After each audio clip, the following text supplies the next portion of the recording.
नमस्कार मित्रांनो, जय महाराष्ट्र।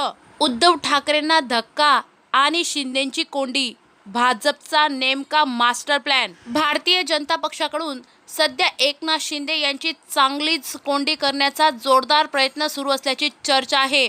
याचे उदाहरण आपण पाहिले तर अशा अनेक पदाधिकारी आणि नेत्यांचा प्रवेश गेल्या काही काळात भाजपमध्ये झालेला आहे, ज्यांनी एकनाथ शिंदे यांच्या शिवसेनेविरोधात निवडणूक लढवली आहे अथवा ते स्थानिक पातळीवर शिंदेच्या नेत्यांचे कट्टर विरोधक आहे। पुणे जिल्ह्यातील पुरंदर तालुक्यात संग्राम थोपटे यांचा एकनाथ शिंदे गटाचे उमेदवार विजयी शिवतारे यांनी पराभव केला होता।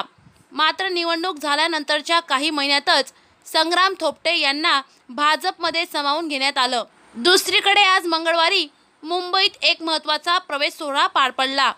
जळगाव जिल्ह्यातील पाचोळा भडगाव विधानसभा मतदारसंघातून एकनाथ शिंदेच्या उमेदवाराला तगडे आव्हान देणाऱ्या वैशाली सूर्यवंशी यांनी देखील भाजपमध्ये प्रवेश केला। वैशाली सूर्यवंशी यांनी ठाकरे गटाकडून निवडणूक लढवत एकनाथ शिंदे यांचे उमेदवार किशोर पाटील यांना कडवे आव्हान दिले होते।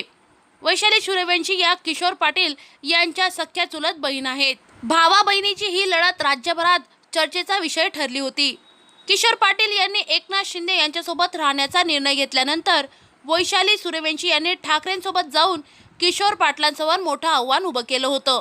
मात्र यांनी शिंदेंना सोडचिठ्ठी देत भाजपात प्रवेश केला आहे। एकामागून एक शिंदेंना सोडचिठ्ठी देत अनेक बडे नेते भाजपात पक्षप्रवेश करत आहेत।